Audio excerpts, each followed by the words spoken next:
Hey, it's Paris. You know I love sparkly things, right? Like stars. Duh. And thanks to Hilton and AutoCamp, I just slept under them. Picture me, serving looks by the fire outside my luxurious Airstream, making s'mores with the kids, while a national park is our backdrop. The great outdoors meets Hilton hospitality. That's hot. Explore all the new ways to stay at Hilton.com. Hilton for the stay.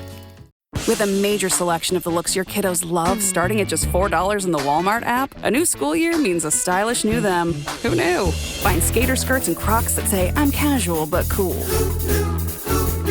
Sparkly sneakers that say, it's my classroom, you're just learning in it. And preppy polos that say, I'm the teacher's pet, even if they're mommy's menace at home.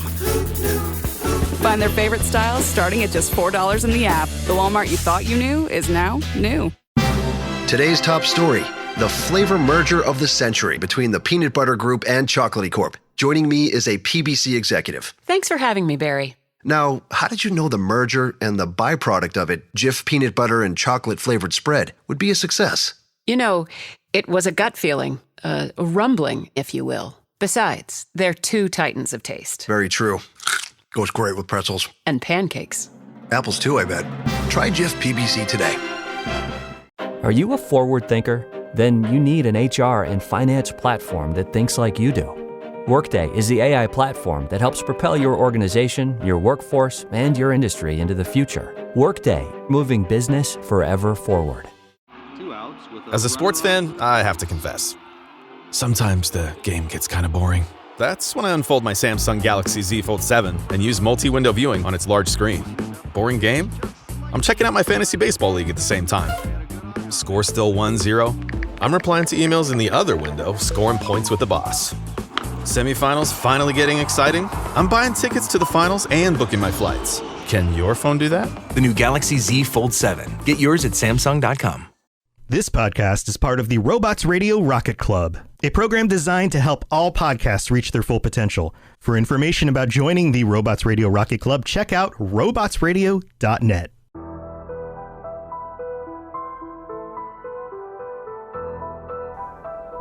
Hello, and welcome to the Assassin's Creed Lorecast. My name is Austin, also known as Teacup. And my name is Shelby, also known as She-Cup. Join us as we embark on unraveling all of your favorite mysteries from the Assassin's Creed universe. From assassins to Templars to the mysterious Isu and more. We will seek to uncover it all, so join us and maybe even take a leap of faith.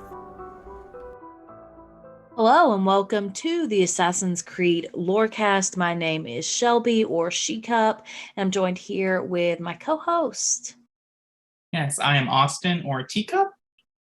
And we're super excited to be digging into the lore of Assassin's Creed today.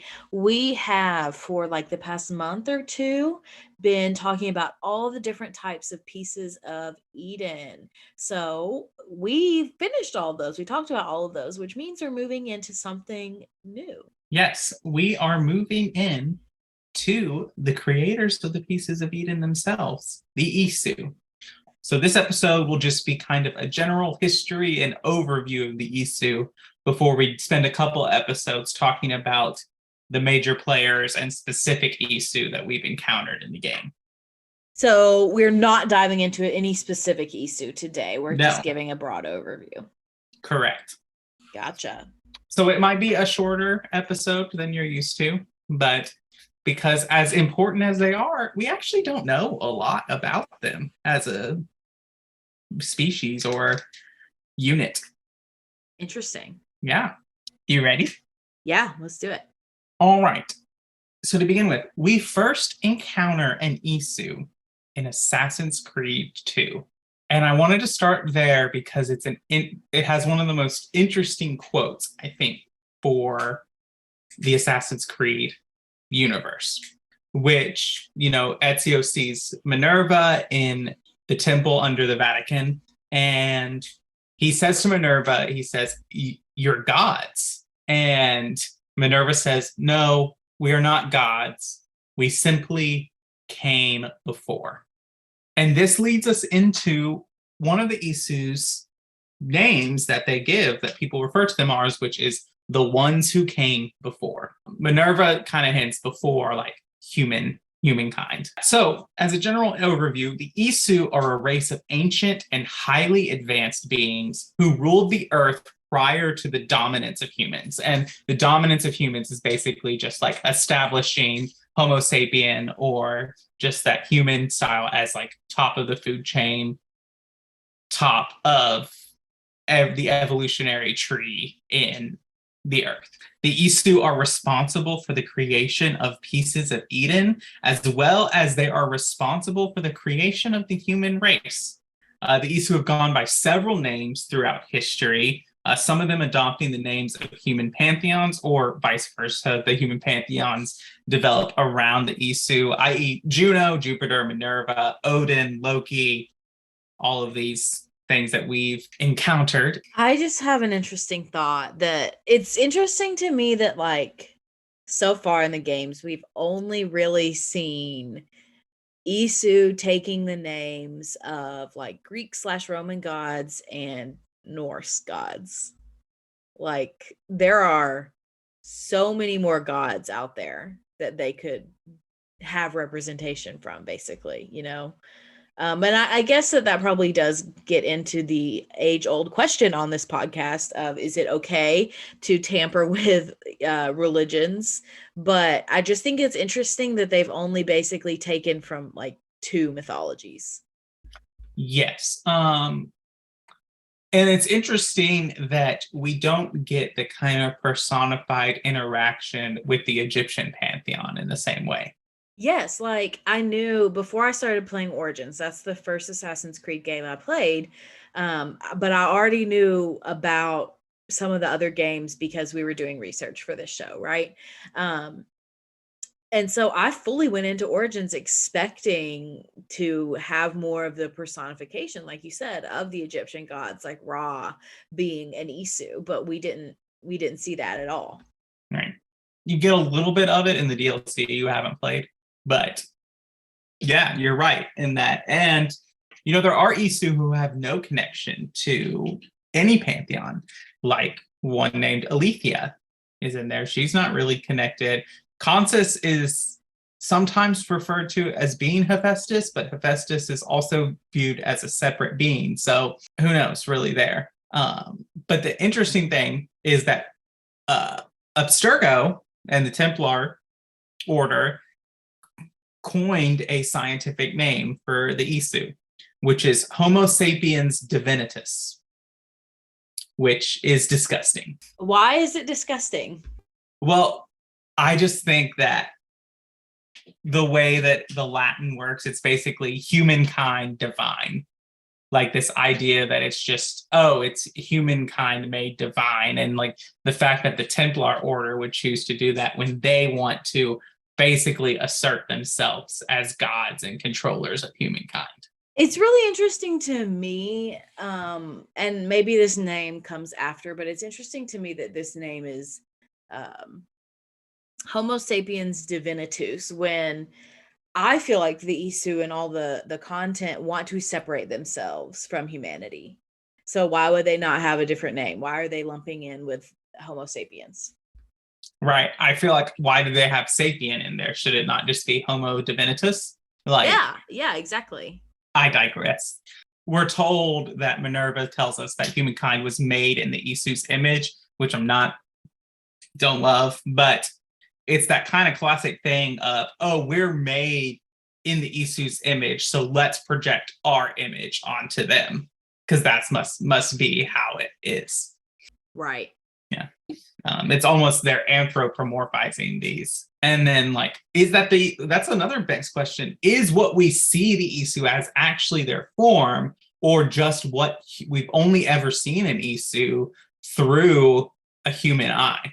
But we've also seen Isu through the eyes of people who have Isu DNA. That's true. So, I don't know. So they're also referred to as several groups. They're the ones who came before, the first civilization, the precursors, which is similar to the ones came before, the ancient ones, which is what the Order of Ancients refers them to, hence the Order of Ancients name, the Archons, and the Nephilim. The last two are pretty interesting. Yes. Specifically the Nephilim, because that comes from a biblical context, which were a race of basically angels came down and slept with humans and produced a race of giants, I think is what the Nephilim are, which, for those of you who don't know, Nephilim is just a plural name for a race of something. That "im" at the end makes it plural. And so... But Archon is also interesting to me, and this is because of the connotation with Dragon Age. The Archons are the rulers of a country in the Dragon Age universe. So I think that's interesting. But Archon in the Greek just means ruler, so... Right. Yeah, it could also mean, like, you could have an Archon. There's similar sharing words with, like, archetype or something like that, like something that represents an ideal or something like that. But yeah, that's kind of the general, like, what are the Isu? We'll get into a little bit more of their characteristics after our break in the end, but I thought let's dive in and talk about the history that we know of the era that came before, the Isu era. So, like most ancient history, the beginning of the Isu era is unclear. We don't know. We don't know. For all we know, it seems like the Isu are a result of billions of years of evolution. But for all we know, there could have been those who came before the ones who came before. Similar again to Mass Effect with the Protheans, Yes. And the Reaper cycle and all of that. Yes. And this is something that is very, very interesting. We do know, because of the shared DNA and everything, Isu are native to Earth. They are not aliens that came from a different spacefaring group that just landed on Earth. They are native beings of Earth, of Terra, of this blue planet. So they're not colonists then? No, they are people who have risen up through evolution and are the result of billions of years of evolution. But I think that when we'll get into this, at some point, Isu would create Homo sapiens meant to be a docile workforce. And they would also create Homo neanderthalensis as a militant force. So that is the Neanderthals, which we do know from some recent archaeological, I say recent, like in the last 50 years, 60, 50 years, archaeological evidence that Homo sapiens and the Neanderthals would have lived around the same time to each other, would have existed at the same time. So basically what you're saying is that the Neanderthals were used as the army of the Isu, and the Homo sapiens are used as basically like household servants kind of thing. Workforce, agriculture. That's really interesting. It's very much a Athens-Sparta divide. Yes. Well, and we know, I did a little bit of research, not a lot, but the Neanderthals did appear like more physically imposing than Homo sapiens do. Like they have more of a like primate look to them, I guess, based on their skeletons, you know what I mean? Like, and their skulls look more primate than Homo sapiens do. So I think that's kind of like playing into the fact that they look more like they could fight than Homo sapiens do. But so Juno remarks that humans were never meant to be wise. They were meant to be resilient to the what quote unquote is the Earth's harsh conditions, but they were never meant to be wise, to be a perfect, obedient, docile workforce. Research by Clay Karsmarek suggests that the Isu drastically altered the DNA of existing primates on Earth, which I find interesting because it's similar things that the Protheans and the Solarians do to species across the Mass Effect galaxy. Like the Solarians call it uplifting, which means that they change the DNA or speed along the evolutionary process, which I think is interesting. So are we coming back around to the theory of Assassin's Creed is what happens when the Reapers win? Maybe I would say that Assassin's Creed is what happens when there are no Reapers. Because if there were Reapers, the Isu would have been taken out. Well, I thought we had decided the Isu were the Reapers. No, I thought our analogy, we decided that the Isu were the Protheans. Oh yeah, okay. Anyway, at some point in this history, before the Great Catastrophe, which we'll talk about in all this, there is an Isu civil war that's fought among different factions of the Isu over control of various pieces of Eden, and that's all we know about it. We just know there was an Isu civil war. Later in the Isu era, Isu hybrids, Adam and Eve, would steal an apple of Eden and ignite a full-scale rebellion against the Isu. While the Isu were more advanced, humanity was able to hold their own through sheer numbers, that they outnumbered the Isu so much. Now, I want to talk about something because there's a big parallel here with the Exodus story. And let's talk about that. In Egyptian mythology, it's often viewed that their pharaohs are either, there's some connection to Ra or godhood among the Egyptian pharaohs. Like they're either the divine right of kings kind of things existing around the Egyptian pharaohs. In the Exodus story, it is said that Pharaoh's reason for moving against the Israelites is because he fears how numerous they will become and that they'll rise up and strike back against us. I think this is like a similar thing, that like the similar idea of slaves or oppressed people realizing that they have a numerical advantage and moving against the Isu. Like it's that theme that comes again. But it may be very well that even though in the biblical narrative, and we think there's thousands of years potentially between Adam and Eve and Moses, but I just think that's interesting with the parallel and just that it's sheer numbers that allow humanity to hold their own against the Isu. I think that's interesting. And I also think that this is a very common story for groups who are dominant over another group.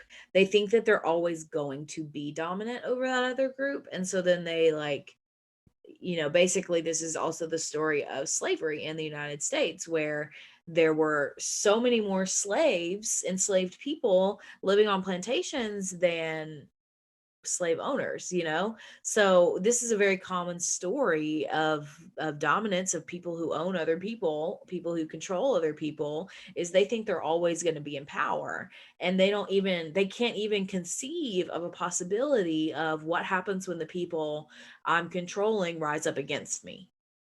Right, exactly. And so this conflict lasts for decades before coming to close with what is known as the Great Catastrophe. And so before we get into the Great Catastrophe, I think now is a good time for our break. Make your next move with American Express Business Platinum. Enjoy complimentary access to the American Express Global Lounge Collection, and with a welcome offer of 150,000 points after you spend $20,000 on purchases on the card within your first 3 months of membership, your business can soar to new heights. Terms apply. Learn more at americanexpress.com/business-platinum. Amex Business Platinum. Built for business by American Express. This episode is brought to you by Chevrolet. Chevy certified service technicians are factory trained to fit your vehicle with the tires specifically developed for it. And with our tire price match guarantee, you get the best fit for the best deal. Let us do the work. Available on select eligible tire brands at participating dealers only. Offer ends 12/31/2025. Terms apply. See dealer for complete details. Visit Chevrolet.com/service to learn more. Did my card go through? Oh no. Your small business depends on its internet. So switch to Verizon Business. And you could get LTE business internet starting at $39 a month when paired with select business mobile plans. That's unlimited data for unlimited business. There we go. Get the internet you need at the price you want. Verizon Business. Starting price for LTE business internet, 25 megabits per second unlimited data plan with select Verizon Business smartphone plan savings. Terms apply. Shoot! Shoot the flying demon! Malaka! Malaka! Malaka! Even now, faced as I am with the truth of your cold words, I refuse, because I believe things can still change. I may never succeed. The assassins may struggle another 1,000 years in vain, but we will not stop. Welcome to The Break. This is the part of the show where we talk about all things that have to do with the podcast and not necessarily the lore of the show. This is also the time where we thank all of our patrons. So, first thing I want to plug is our Discord server. We do have our own server called the Cups Podcasting and More. It is my favorite place on the internet. We have a great time. We talk about all things Assassin's Creed. We also talk about Dragon Age, the Inheritance Cycle, Star Wars, our pets, and so much more. Make sure you come join our Discord server. The link is in the bio or description of the episode. You can also come join the Robots Radio server, of which we are also a part. We do have our own channel there. And if you're looking for a new podcast, this is definitely the place to be. So come check it out. And we also do have a new review to read out today.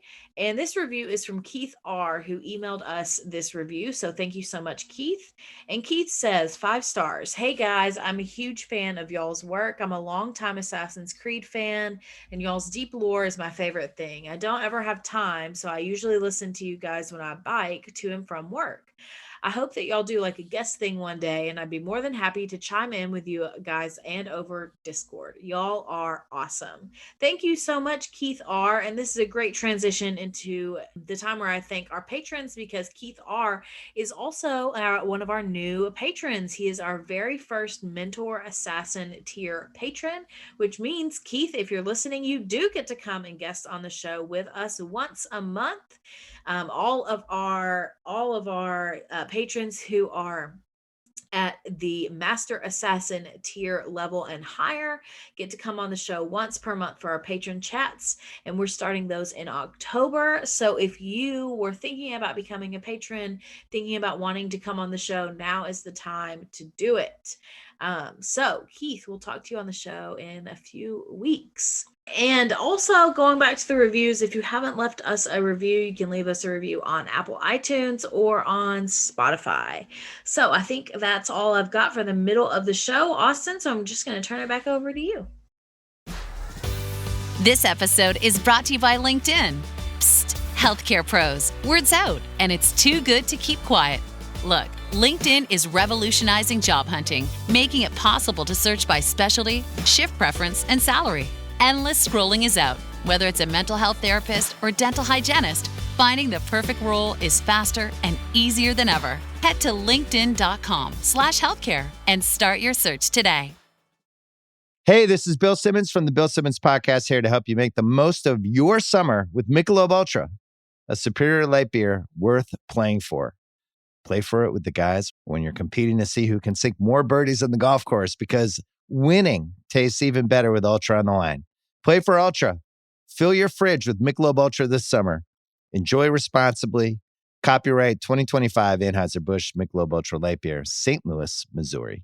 It's summer. Time to enjoy long days, lazy nights, and zero cooking. Because Uber Eats has deals all summer long. So when hunger strikes, don't sweat it. Delicious deals are just a tap away on Uber Eats. Enjoy all your favorite food delivered straight to you. Get Burger King, Subway, Popeyes, and hundreds more local favorites and savor every last bite. Now that sounds like a good summer. Order now on Uber Eats. Terms apply. Product availability varies by region. See app for details. And I know I was really nice to you, but actually I'm just another Templar plot twist. And yes, I would like very much for you to be controlled by a magic space wizard so that you can murder me. Requiescat in pace. I am not a father anymore. I am not a husband. I am not a Magi. I am a hidden one. Yes. We are the hidden ones. All right. Well, this is the big event. This is what all the Isu talk about all the time, the Great Catastrophe. We're first told about this event by Minerva at the end of Assassin's Creed 2. And basically what happens is a massive solar flare hits the Earth, disrupts the magnetic poles, and causes a massive environmental crisis. Basically makes the Earth have a geological crisis, geologically unstable, volcanoes, earthquakes, weird weather things. I am not a scientist. I am not an astrophysicist. I do not know the effect that a massive solar flare would have on hitting the Earth. I do know that solar radiation can cause a lot of problems, as we know from sunburns, and UV rays are not necessarily good. But again, I'm not a scientist. I do not know the plausibility. If you are a scientist, please tell me the plausibility of this happening. I'm not a scientist either, but this narrative does, though, remind me very much of what we think happened to the dinosaurs. Right. With a meteor. In that case, it's a meteor hitting the Earth. Yeah. So this event would wipe out the Isu and wipe out a good majority of humanity, though humanity does survive. And there's a couple of Isu who do survive, but for the majority, the Isu are wiped out. So this begs the question of, how did this happen? You're a super advanced race with lots of technology. You didn't see a solar flare coming? You weren't monitoring your star that controls your Earth? Well, arrogance and power often blinds people.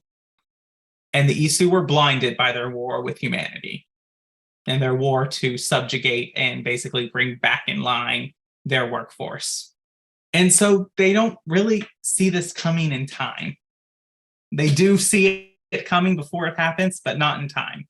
There are 3 Isu scientists named Juno, Minerva, and Jupiter, and they begin to research how the solar flares stop it. They don't have enough time to do anything that they want.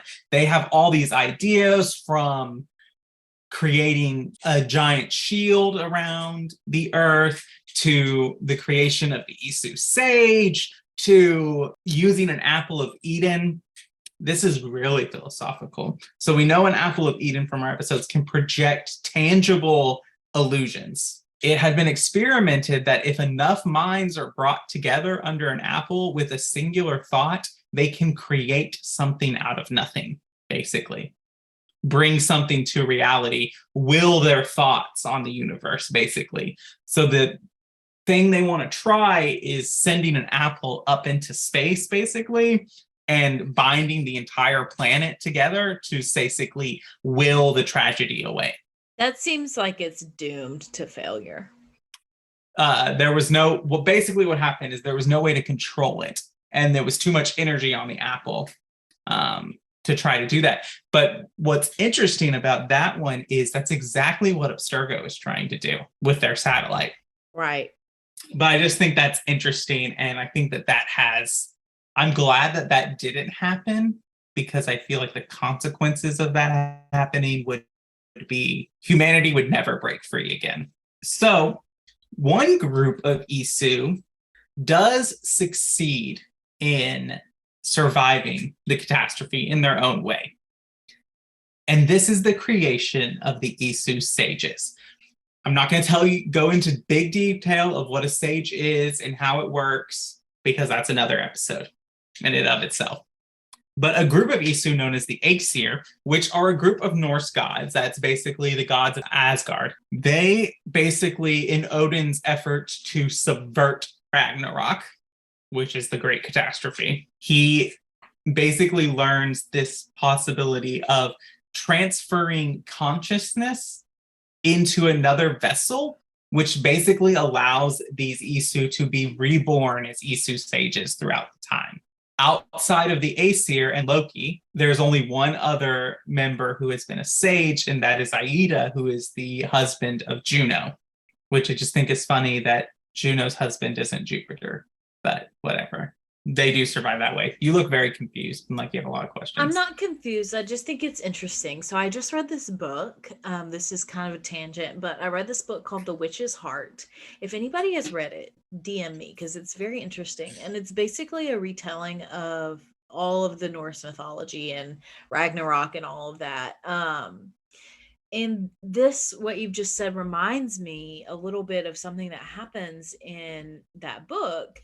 And basically what one of the principles, one of the big things that happens in the book is something called Seid, Seid, and it's a type of magic that's practiced, and the main character is the one that teaches it to Odin, and it's almost like a shape-shifting and future telling ability. And they often, when they practice Seid, they go into the other realm, I don't know, and they end up like touching and communicating with Yggdrasil, the tree, right? And so everything you just said reminded me of that, and feeling like that practicing Seid, this type of magic, could be what they're doing with the Isu. Right. It is the waters of Yggdrasil that allows this to happen. So there's definitely a lot of interesting things. And Yggdrasil is a actual Isu artifact in the Assassin's Creed universe. Yeah. It is basically a centralized nexus type of being where like you can view the strands of time.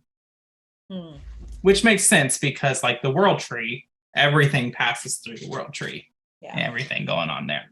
But yeah, and so Juno and Minerva both survived the catastrophe. Minerva stays behind basically to instruct and leave messages for humanity, and Juno is imprisoned in the Great Temple until she is freed by Desmond in 2012.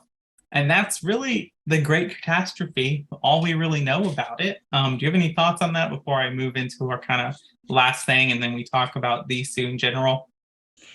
No, let's move on. Okay, so just the general characteristics of the Isu and abilities that they hold without Pieces of Eden. Their anatomy is very similar to humans, just similar. They do, however, possess a sixth sense known as the sense of knowledge. This is eagle vision, which at its very core, eagle vision allows you to sense the intentions of your opponent, of your targets, of those around you. Whether they're good to you, they're your enemy, or they're somewhat neutral. Isu were at least 20 inches taller than the average human. For those of you who do not use the whatever system the American measurement system is called, there's an imperial system. For those of you who do not use that, that's almost 2 feet, which is like a little, like about 2/3 of a meter, give or take. So, I mean, that's significant. That means they're on average, they're around 7 to 8 feet. Yeah, that's way taller than us. Yes. Like 8 feet is taller even than basketball players. Yes. I don't think the tallest human is still within the 7-foot range, I believe. I don't know. I'm looking it up. Incorrect. Oh. The world's tallest human was a man named Robert Pershing Wadlow, who lived from 1918 to 1940. He was known as the Giant of Illinois. And are you ready for how tall he was? I'm ready. You're not ready. I want you to guess. I'm going to go with 8 feet, 5 inches. Incorrect. 8 feet, 11 inches. Almost 9 feet tall. 9 feet tall. Damn. Anyways, back to Assassin's Creed. Yeah. They also possess a triple helix DNA sequence, which average humans, Homo sapiens, possess a double helix. We are unaware if Isu hybrids are the result of genetic modification or just through a general like sexual means of reproduction. Which one do you think it is?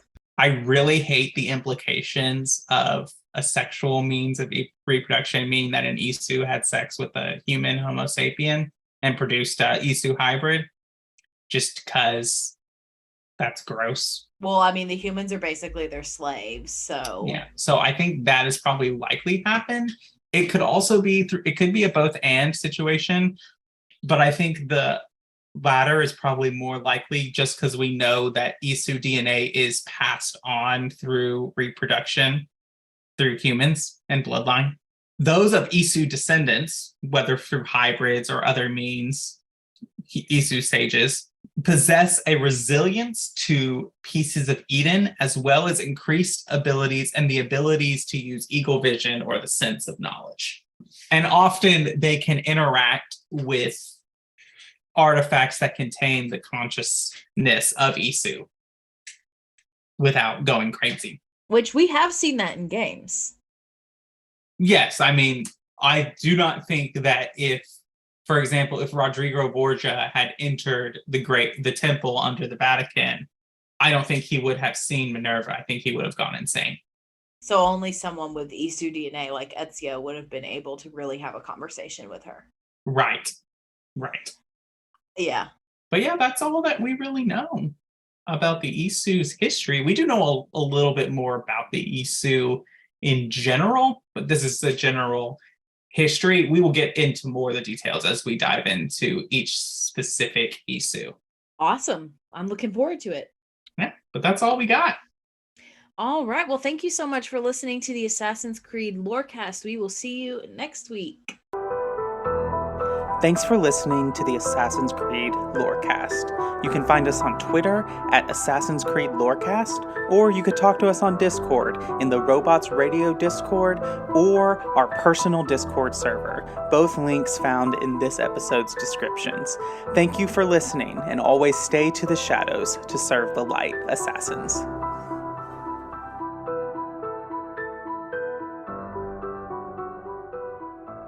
Want to live better? We've got a lot of work to do. Join Chris Hemsworth in National Geographic's new Disney Plus original series, Limitless. Live better now. I'm diving headfirst into cutting-edge science to uncover 3 powerful secrets to living better right now. The growth that occurs through any challenging experience is really what we seek. Chris Hemsworth stars in Limitless. Live better now. Now streaming on Disney Plus and Hulu. It's showtime. This episode is brought to you by FX's Alien Earth, the official podcast. Each week, host Adam Rogers is joined by guests, including the show's creator, cast, and crew, in this exclusive companion podcast. They will explore story elements, deep dive into character motivations, and offer an episode-by-episode behind-the-scenes breakdown of each terrifying chapter in this new series. Search FX's Alien Earth wherever you listen to podcasts.